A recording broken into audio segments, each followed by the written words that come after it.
Jesu Kristu inkosi kancane. Jesu Kristu inkosi. uJesu Kristu inkosi. uJesu Kristu inkosi. uJesu Kristu inkosi. uJesu Kristu inkosi. So thola izwi lethu lapha kumahubo 51 ivesi uverse 10 no11. Amavesi nje amabili uverse 10 no11. Sizoqala ukufunda ngekholwa ke sitholile sonke. uNkulunkulu dala kimi inhliziyo ehlanzekileyo. Uvuse umoya oqinileyo phakathi kwami. Ungangilahli ebusweni bakho. Ungangemungi umoya wakho ongcwele. Ngicela sikhuleke.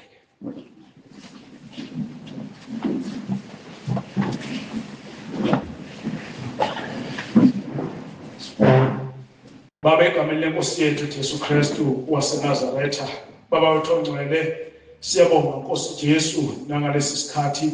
Siyabonga Nkosi ukusinika ithuba lokuba Nkosi sifunde izwi lakho. Sesilifundile Nkosi, ngiyakhuleka kuwe Nkosi ukuba ulibiyele ulivikele unqobe yonke imimoya engaphazamisa izwi lakho. Ngiyacela Nkosi ukukhulume ngalo manje kuloyo naloyo Nkosi ohlezi alalele. Nami uqobo Nkosi ngathi kungakhuluma kimi izwi lakho. Leli Nkosi ufuna ngilikhulume lizwakale Nkosi Jesu. Siyacela ngomoya wakho ophilayo sisize Nkosi, sinqobele konke okubi ngegama likaJesu ophilayo. Siyabonga uNkulunkulu wethu, yiba nathi ngoJesu Kristu inkosi yethu. uJesu Kristu inkosi. uJesu Kristu inkosi. Amen. Amen.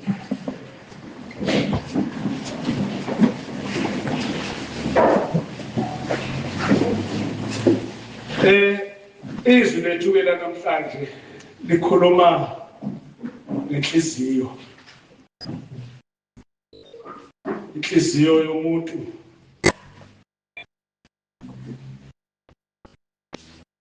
iyona lekukhulunywa ngayo namhlanje. Lithi uNkulunkulu, dala kimi inhliziyo ehlanzekileyo.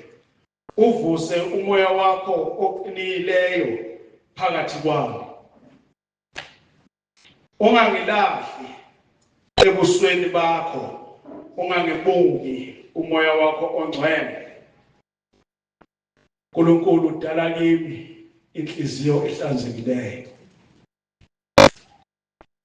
Angazi ke ukuthi inhliziyo zethu zinjani. Zihlanzekile yini? Noma inhliziyo nje. Ingathi besingaba nenhliziyo ehlanzekile. uNkulunkulu uyayidala inhliziyo ehlanzekile kumuntu. Yingakho lapha kumahubo uDavida ethe uNkulunkulu dala kimi inhliziyo ehlanzekileyo. Khona izinto uDavide ayeyibona ezazenza inhliziyo yakhe ingahlanzeki phambi kaNkulunkulu. Ingabe mina yami inhliziyo injani, ihlanzekile yini? Ingabe eyakhe inhliziyo injani, ihlanzekile yini? Uma ingahlanzekile uyalingisa yini uDavide noma ubona ngathi khamba kahle konke?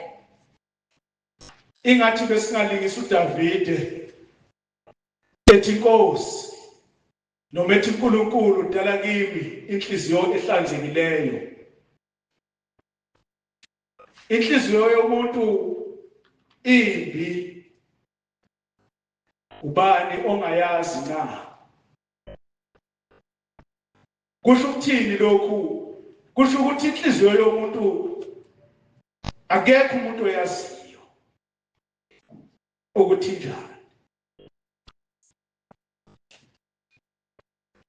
Akekho umuntu oyaziyo. Ngoba kungenzeka nawe uqobo lwakho inhliziyo yakho uyazi ukuthi njani. Yingakho ungakwazi ukubona ukuthi sengimonile lo muntu, angihambe kuyoxolisa kuyena. Uma besingalingisela uDavida, uNkulunkulu ebengasilekelela sisize. Adale inhliziyo ehlanzekile. Inhliziyo engenawo amagqubu. Inhliziyo engakhohlisi. Inhliziyo engabulali.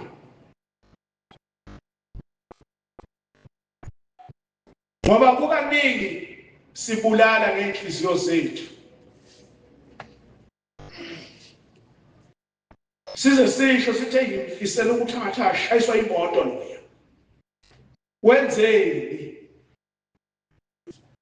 uNkulunkulu udala kimi inhliziyo ehlanzekileyo. Ungathi ubheke emuva isikhathi esadlule. Uyibuke nje ukuthi yini oyenzile. Ikutsheleni inhliziyo yakho kuze kufike manje. Utheni umakhelwane wakho? Ukhulume kahle na? Wenze kahle yini? Utheni kumzali wakho? Inkathi ekhuluma nawe uphendule kanjani?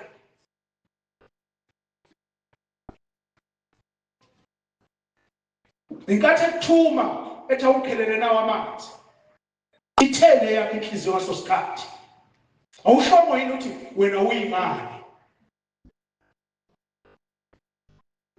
Inhliziyo imbi.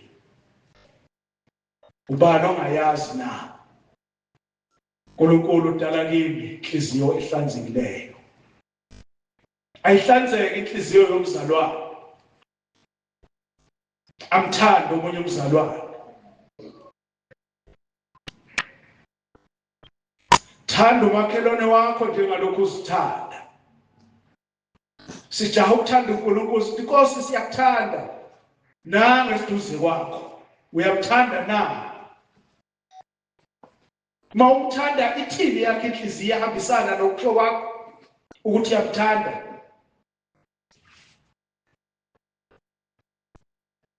Ebazalwane asizukuye ezulwini makunje. Uma inhliziyo zethu zingalungile asizukuya. Sizovinjwa yizo.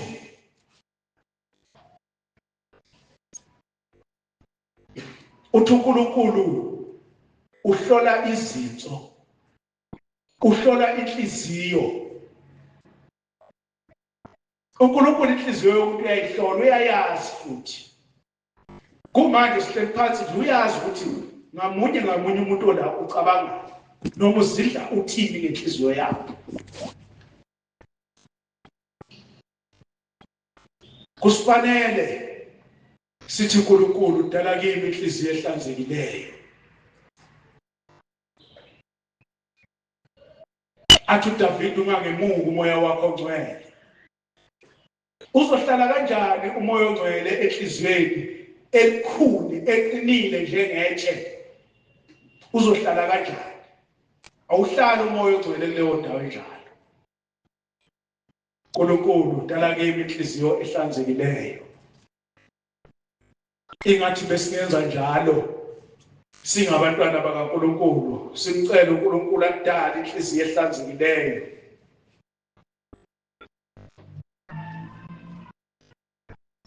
Athi uHezekiya, ngaya kubani inhliziyo entsha ngifake phakathi kwenu umoya omusha, ngikhiphe inhliziyo yetshe enyameni yenu, ngininike inhliziyo yenyama.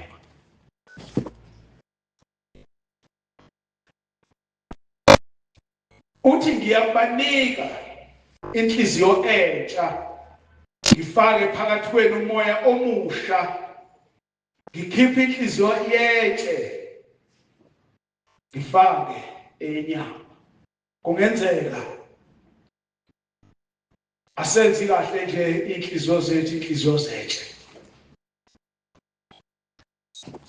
Uma ungalaleli, uma ungenzi kahle, yazi ukuthi inhliziyo kuwena ngeyetshe, akuyona inhliziyo yenyama. uNkulunkulu uzoyikhipha inhliziyo yetshe uma thina sizovuma ukuthi Nkosi ngilungise ekuhambeni kwami, ngilungise Nkosi, angenzi kahle.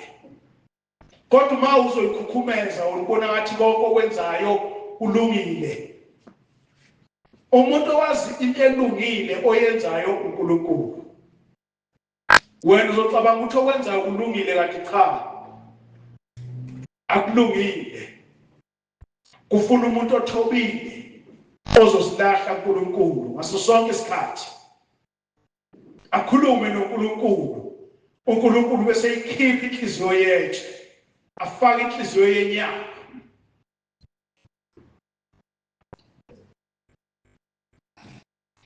Afake inhliziyo yenyama, akhiphe yetshe kuwe, ngoba bazalwane senze izinto nje ezingalungile, inhliziyo zethu ziqinile njengetshe. Asimsizi nje omunye umzalwane edinga usizo ngoba inhliziyo zethu ziqinile, ziyitshe. Asikhipheni inhliziyo yetshe, kungena inhliziyo yenyama. Ukhiye ukwenza njalo uphethwe uwena, ngoba uNkulunkulu akazama ngayo yonke indlela ukuthi akhiphe le inhliziyo yetshe. Uma wena ungavumi ukuthi Nkosi ngiyavuma ngisebenzise, khipha inhliziyo yetshe kimi, ufake inhliziyo yenyama, uzothi noma ikhipha kodwa lutho ingaphumi, ngoba awufuni ukuzithoba, awufuni ukwamukela ukuthi uJesu Kristu uyinkosi phezu kwempilo yakho. Ucabanga ukuthi wena okwenzayo kuhle, kanti uNkulunkulu uyabheka abuke ukuthi kuhle yini lokho akwenzayo, uyamupha yini ocelayo kuwe na. Ingathi uma ungaqala uphela kuqala umuntu ocelayo ugcine ngawe. Lingise lo yamame owodla umprofeti, wathi sekusele nje okuncane ukuba sidle lo mntanami sife, wathi umprofeti yenzela mina kuqala. Wena ukube wafika umprofeti wena wakhuluma kanje, wawuzokwenza njani? Wawuzomnika noma uzoqinisa inhliziyo? Engathi kusifanele bangcwele ukuthi sikhale kuNkulunkulu sithi Nkosi dala kimi inhliziyo ehlanzekileyo, dala kimi Nkosi inhliziyo ehlanzekileyo. Ngoba kusifanele ukuba sicele kuNkulunkulu ukuthi akadale inhliziyo ehlanzekile kithi, ukuze sizokwazi ukuhamba kahle endleleni, sizokwazi ukubona nokuthi si-wrong. Khona umuntu ongayiboni ukuthi u-wrong, khanga ukumtshela hayi bo akwenziwa kanje, athi mina ngayitshela usibambane, ngeke ngiyazi into engiyenzayo. Qinisa inhliziyo, ngeke umuntu azokutshela into e-right athi i-wrong, ngeke. Ubone ubu-wrong wasezama ukukusiza, wena uqinisa inhliziyo. Nkosi dala kimi inhliziyo ehlanzekileyo.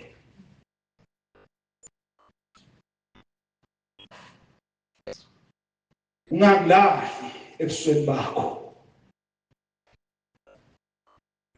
ungangilahli ebusweni bakho.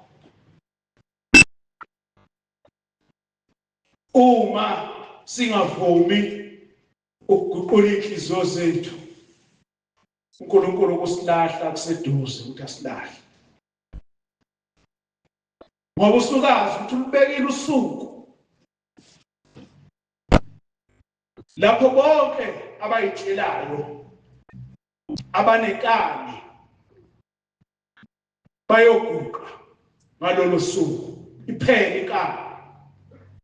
Ingakho kusifanele thina sithi Nkosi dala kimi inhliziyo ehlanzekileyo. Ungangilahli ebusweni bakho, ungangemuki umoya wakho ongcwele. Awuhlali umoya ongcwele enhliziyweni elikhulu.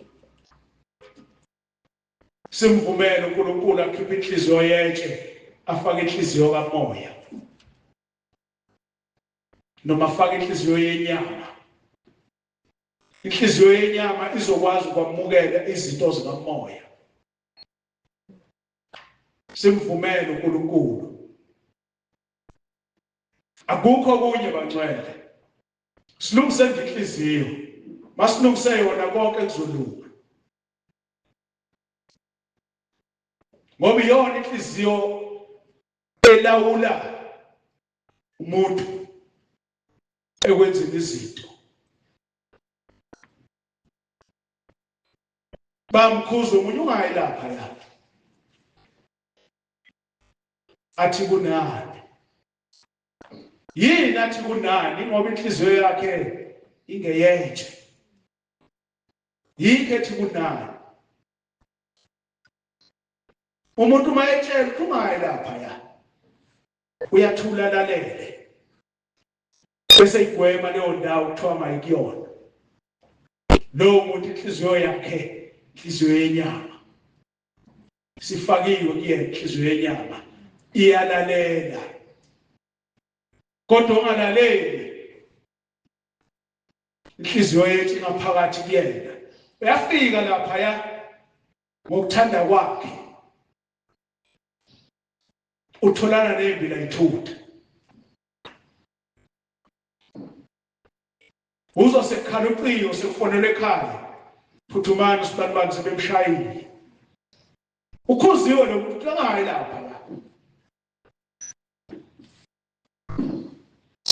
Yini na akanayo inhliziyo yenyama. Unenhliziyo yentshe. Uthi uHezekiya ngaya kubanika inhliziyo entsha. Ngifake phakathi kwenu umoya omusha. Inhliziyo entsha, umoya omusha. Uma inhliziyo ngeyentshe awukho umoya omusha. Ngikhipha inhliziyo yentshe enyameni yenu. Ngininike inhliziyo yenyama.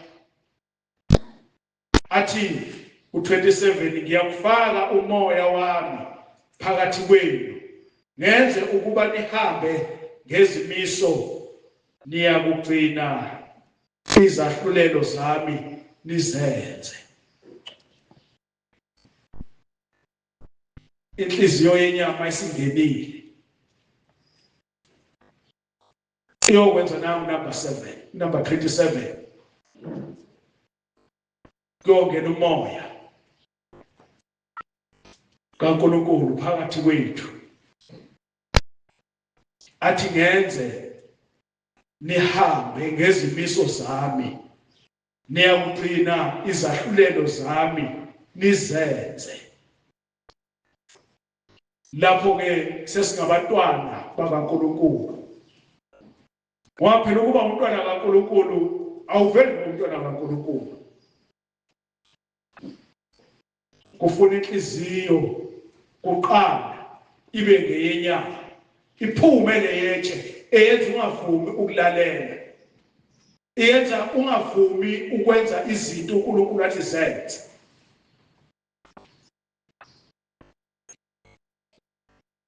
Uthi siyawugcina izimiso zikaNkulunkulu. Ngenxa yokuthi isiphumile inhliziyo yethu sengena inhliziyo yenyama. Ingathi besingathi Nkosi dala kimi inhliziyo ehlanzekileyo.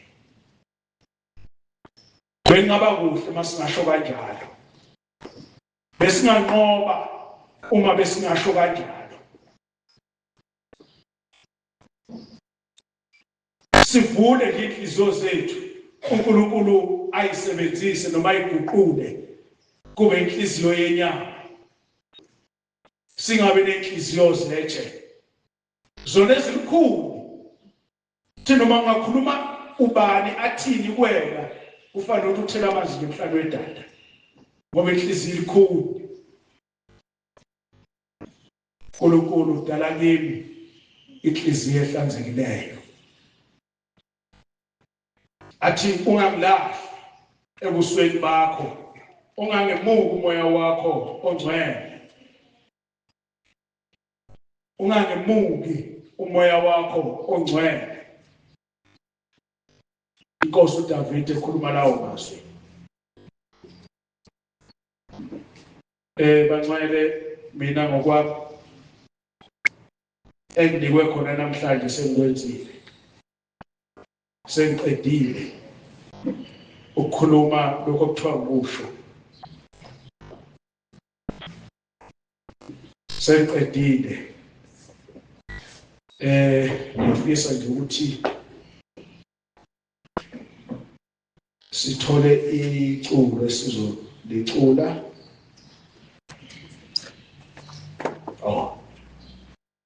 Ingathi ngiyalithanda leli culo. Nawo umoya wami uthanda ukuvula. Number 18 abaculo ngene.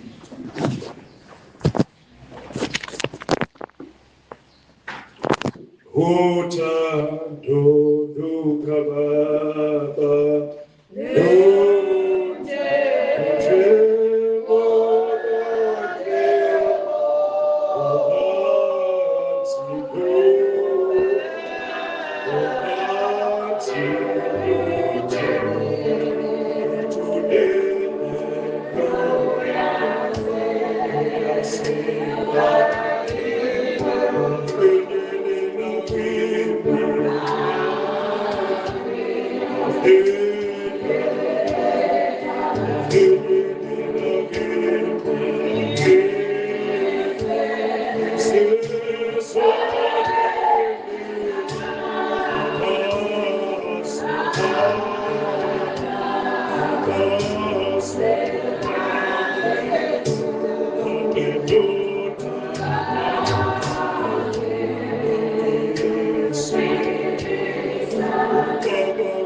Oh Ngiyacela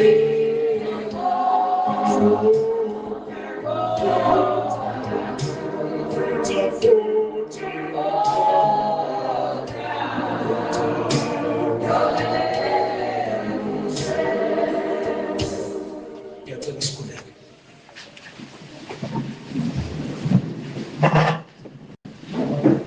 Baba, egameni lenkosi yethu Jesu Kristu, Baba uthongcwele, siyabonga uNkulunkulu nomusa, siyabonga Ndodana lensindiso yethu. Nangalesi sikhathi Nkosi sibonga izwi lakho Nkosi osiphe lona, siyabonga Moya Ongcwele ukuthi ukhulumile Nkosi ngalo. Ngiyakhuleka egameni likaJesu ukuba Nkosi ingathi ubuka sipha Nkosi inhliziyo ehlanzekile. Siyacela Moya Ongcwele, siyacela Nkosi usisize uNkulunkulu wethu. Inhliziyo Nkosi ingathi ibingahlanzeka, ukhiphe Nkosi inhliziyo yetshe yona elikhuni, usinike inhliziyo yenyama ukuze Nkosi uthi konke Nkosi okukhulumayo kithi sikwenze uNkulunkulu wethu, ngoba senze nje ngoba inhliziyo Nkosi likhuni, inhliziyo ingahlanzekile. Siyacela Moya Ongcwele silekelele Nkosi usisize, usinqobele zonke izimpi Nkosi endleleni yethu yokukholwa, usipha amandla kuba Nkosi Jesu sihambe Nkosi singakhathali.